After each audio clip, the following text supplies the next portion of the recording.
ಒಳ್ಳೆಯದ್ದನ್ನೆಲ್ಲ ಹೇಳಿ ಆಗಿದೆ, ಉಳಿದಿರುವುದು ಆಚರಣೆ ಮಾತ್ರ. ಗಟ್ಟಿಯಾದ ಮನಸ್ಸು ಸೋಲಲು ಸಾಧ್ಯವಿಲ್ಲ. ಅಕ್ಷರ ಕಲಿತ ವ್ಯಕ್ತಿ ಭ್ರಷ್ಟನಾದರೂ ಆಗಬಹುದು, ಆದರೆ ಸಂಸ್ಕಾರ ಕಲಿತ ವ್ಯಕ್ತಿ ಎಂದೆಂದಿಗೂ ಭ್ರಷ್ಟನಾಗಲಾರ. ದೇಹ ಸುಂದರವಾಗಿದ್ದ ಮಾತ್ರಕ್ಕೆ ಬದುಕು ಸುಂದರವಾಗಿ ಇರುತ್ತದೆಂದು ಹೇಳಲಾಗದು. ದೇಹ ಕುರೂಪವಾಗಿದ್ದರೂ ಬದುಕು ಸುಂದರವಾಗಿಸಿಕೊಂಡವರು ಸಾಕಷ್ಟು ಜನರಿದ್ದಾರೆ. ಸೂರ್ಯನ ಕಿರಣಗಳು ಕೊಳಕು ಇರುವ ಜಾಗಕ್ಕೂ ಹೋಗುತ್ತೆ, ಆದರೆ ಅದು ಕೊಳಕಾಗುವುದಿಲ್ಲ. ನಾವು ಬದುಕಿನಲ್ಲಿ ಸೂರ್ಯನ ಕಿರಣದಂತೆ ಆಗಬೇಕು. ಯಾವ ಜಾಗಕ್ಕೆ ಹೋದರೂ, ಯಾರ ಜೊತೆ ಇದ್ದರೂ ನಾವು ನಾವಾಗಿರಬೇಕು, ಕೊಳಕಾಗಬಾರದು. ಒಂದು ಕಾಲು ಮುಂದೆ, ಇನ್ನೊಂದು ಕಾಲು ಹಿಂದೆ. ಮುಂದಿನ ಕಾಲಿಗೆ ಗರ್ವವಿಲ್ಲ, ಹಿಂದಿನ ಕಾಲಿಗೆ ಬೇಸರವಿಲ್ಲ.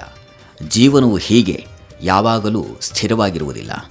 ಮನಸ್ಸಿದ್ದರೆ ದಾರಿ ಖಂಡಿತ ದೊರಕುತ್ತದೆ, ಇಲ್ಲವಾದರೆ ಅದೇ ಮನಸ್ಸು ಕಾರಣ ಹುಡುಕುತ್ತದೆ.